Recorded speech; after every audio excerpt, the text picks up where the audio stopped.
Good morning, students. Today, welcome to the organic chemistry class. Today, we will study selection rule or transition rules for UV visible spectroscopy. So, we have 6 rules of selection rule if transition rules. Students, मेरे पास इसके 6 rules हैं. मुझे आपको ये बताना है कि allowed transition और फॉरबिडन ट्रांजिशन क्या होते हैं. मीन्स अलाउड कब होते हैं, फॉरबिडन कब होते हैं. तो उनके लिए मुझे आपको ये 6 रूल्स डिस्कस करने पड़ेंगे और 6 रूल्स आपको मुझे बताने हैं.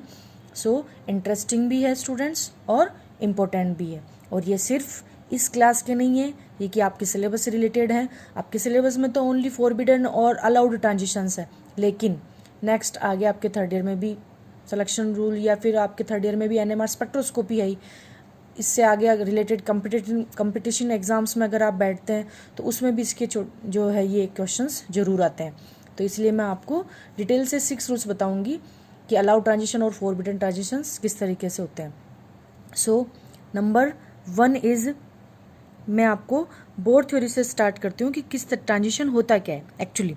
तो बोर थ्योरी में था, मैं आपको पहले भी एब्जॉर्प्शन, इमिशन स्पेक्ट्रा, स्पेक्ट्रोस्कोपी की सबसे फर्स्ट क्लास में मैं आपको बता चुकी थी कि एब्जॉर्प्शन क्या होता है, इमिशन क्या होता है, किस तरीके से इलेक्ट्रॉन लोअर एनर्जी लेवल से हायर में जाता है. तो वहाँ पे मैं थोड़ा सा ये बता रही थी आपको कि Bohr's theory means lower energy level. हमारे पास 2 एनर्जी लेवल है, लोअर एनर्जी लेवल और higher energy level according to Bohr's theory. तो 2 एनर्जी लेवल से. अब यहाँ पर यदि एनर्जी इलेक्ट्रॉन स्पिन करता है कहाँ से, लोअर एनर्जी लेवल से हायर एनर्जी लेवल में, तो वो जब लोअर एनर्जी लेवल से हायर एनर्जी लेवल में स्पिन करता है तो उसे एनर्जी की कुछ आवश्यकता होती है.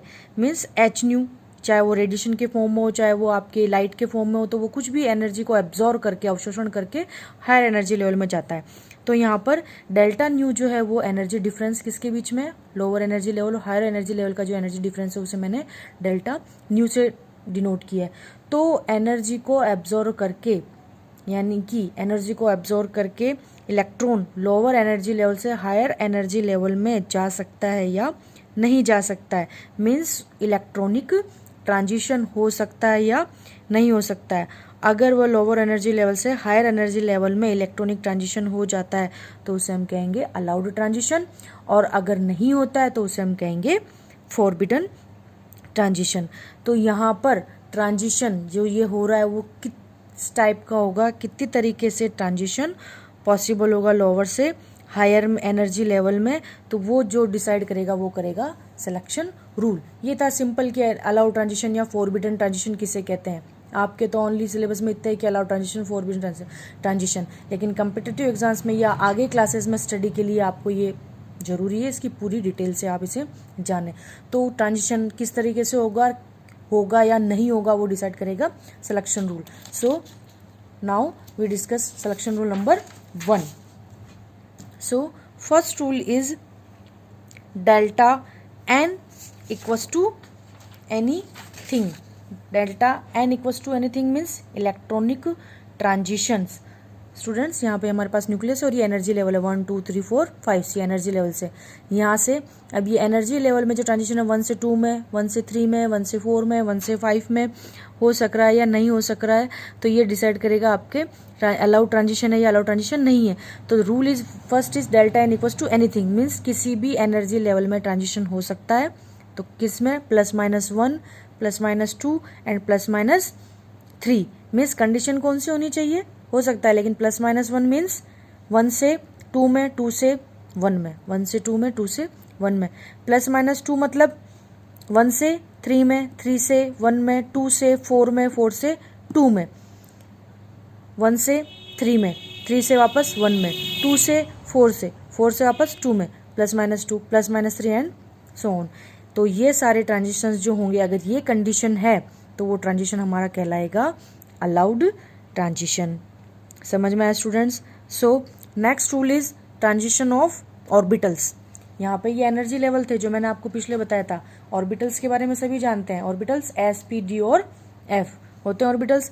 अब यहाँ पर this is orbit levels S, SP, SPD, SPD, F. इसी तरीके से न्यूक्लियस के पास में, तो न्यूक्लियस के सबसे पास में S, then P, then D, then F. तो transition of orbitals S S to P, P to D and D to F। Means हमारा रूल होना चाहिए delta L equals to plus minus 1। ये जो ट्रांजिशन ऑफ ऑर्बिटल है इसे हम लेपोर्टे selection rule भी कहते हैं। नोट इट स्टूडेंट्स, नोट करिए, ट्रांजिशन ऑफ ऑर्बिटल, ये जो मैं आपको ट्रांजिशन बता रही हूँ इसे हम कहते हैं लेपोर्टे सिलेक्शन रूल। अब आपको अगर कोई वर्बली भी पूछ ले कि लेपोर्टे सिलेक्शन रूल क्या है तो आपके दिमाग में SPDF आ जाएगा। तो कि SPDF में किस किस तरीके से ट्रांजिशन होता है वो कहलाता है लेपोर्टे सिलेक्शन रूल। यहाँ रटने की जरूरत नहीं है, आपको समझने की जरूरत है। सो S to P, P to D और D to F, delta L equals to plus minus 1। अगर ये कंडीशन होती है only plus minus 1, only plus minus 1 ये कंडीशन होती है तो वो आपके कहलाएगा अलाउड ट्रांजिशन। कैसे होगी ये कंडीशन? S से P में ट्रांजिशन हो सकता है, P से D में ट्रांजिशन हो सकता है, D से F में, again F to D, D to P, P to S, इस तरीके से ट्रांजिशन हो सकता है तो वो आपके कहलाएगा अलाउड ट्रांजिशन। जहाँ पर कंडीशन आनी चाहिए प्लस माइनस 1, एक बढ़ना या एक कम होना, S से P में या फिर P से S में, यहाँ से क्रम वाइज ही होना चाहिए आपके। तो ये सारे ट्रांजिशंस कहलाएंगे अलाउड ट्रांजिशन। या हम इनको एनर्जी लेवल्स को जिराड या अनजिराड भी कहते हैं, ये भी आपने पढ़ा हुआ है। So gerade, ungerade, gerade and ungerade. So gerade to ungerade ये आपके ट्रांजिशन अलाउड ट्रांजिशन होगा, बट जिराड टू जिराड या अनजिराड टू अनजिराड जो ट्रांजिशन होगा वो आपके फोरबिडन होगा। इसी तरीके से यहाँ से S से आपको D में करा दूँ, S से F में करा दूँ या फिर F से P में करा दूँ, इस तरीके से ट्रांजिशन जो होगा वो फोरबिडन ट्रांजिशन होगा। स्टेप बाय स्टेप जो ट्रांजिशन होगा, एक एक सीढ़ी चढ़ते हुए वो आपके अलाउड ट्रांजिशन होंगे, या 2 या 3 सीढ़ी आप डायरेक्ट करना चाहें जंप करके तो वो आपके सारे फोरबिडन ट्रांजिशन होंगे। कंडीशन हमारी होगी delta L equals to plus minus 1। या फिर इसी के अंदर लेपार्टे के अंदर ही हमने DD ऑर्बिटल्स भी पढ़ा है, ट्रांजिशन DD ऑर्बिटल्स। सो अगर DD ऑर्बिटल में ट्रांजिशन होगा तो वो भी हमारे कहलाएगा फोरबिडन ट्रांजिशन, क्योंकि उस कंडीशन में L इक्वल्स टू क्या हो जाएगा 0, जिससे कि हम क्या मान रहे हैं फोरबिडन। हमारे पास only delta L equals to plus minus 1 condition होनी चाहिए।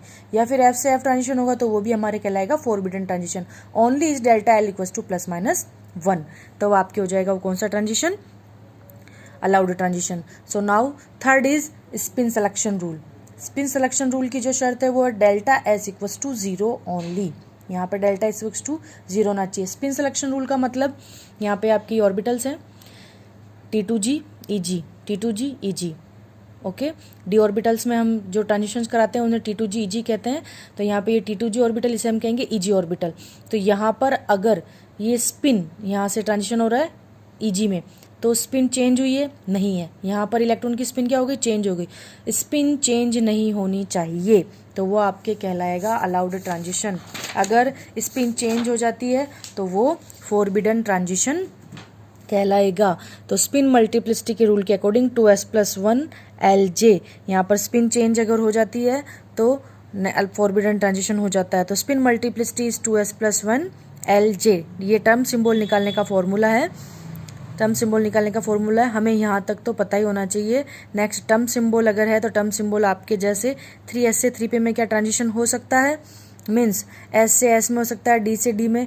ये जो 3s और 3p सिंगलेट या अवस्थाएं होती हैं आपके, सिंगलेट, ट्रिपलेट और डबलेट अवस्थाएं, इनके बारे में मैं अभी डिस्कस करूंगी। लेकिन इसके अकॉर्डिंग ये जो एग्जांपल है 3s 3p टर्म सिंबल, यहाँ से 3 से 3 में ट्रांजिशन हो रहा है क्योंकि मल्टीप्लिसिटी सेम है, मतलब हो सकता है 3 से 3 में ट्रांजिशन हो रहा है। S से P में मैंने आपको अभी बताया कि S से P में, P से D में, D से F में भी हो सकता है, मतलब डेल्टा S इक्वल्स टू 0। तो यहाँ पर ये जो एग्जांपल है इसमें अलाउड ट्रांजिशन, ये 3 से 3 यानी 2s प्लस ये जो ये भी सेम है, आपके मल्टीप्लिसिटी सेम है, 3 से 3 में हो रहा है और डेल्टा S इक्वल्स टू भी मतलब 0 है। तो ये आपके ट्रांजिशन होगा वो आपके होगा अलाउड ट्रांजिशन। यानी ये जो 3 से 3 बता रहा है वो ये बता रहा है कि यहाँ पर जो उसकी मल्टीप्लिसिटी मतलब स्पिन चेंज नहीं हुई है। और S से P में आपको अभी सिलेक्शन नंबर 2 बता चुकी हूँ लेपोर्टे के अकॉर्डिंग, S से P, P से D, तो दोनों नियम फॉलो कर रहा है तो ये अलाउड ट्रांजिशन है। इस तरीके से सारे रूल्स अब यहाँ डिस्कस करके हम पता लगा सकते हैं कि ट्रांजिशन अलाउड है या फोरबिडन। सिंगलेट टू सिंगलेट अवस्थाएं होती हैं, सिंगलेट, डबलेट और ट्रिपलेट। सिंगलेट टू सिंगलेट हो सकता है, डबलेट टू डबलेट भी हो सकता है, ट्रिपलेट टू ट्रिपलेट भी होता है। ये सारे ट्रांजिशंस कहलाएंगे अलाउड। लेकिन अगर आपने सिंगलेट से डबलेट में, डबलेट से ट्रिपलेट में, सिंगलेट से ट्रिपलेट में इस तरीके से ट्रांजिशन करा दिया तो वो कहलाएगा आपका फोरबिडन ट्रांजिशंस। तो आपके ये सिलेक्शन नंबर 3। नेक्स्ट 3 हम आपको नेक्स्ट क्लास में डिस्कस करूंगी। 6 सिलेक्शन रूल्स के हम एग्जाम्पल्स भी देखेंगे फॉलो करके। सो आपको अगर कोई क्वेरी है तो please ask me. Thank you.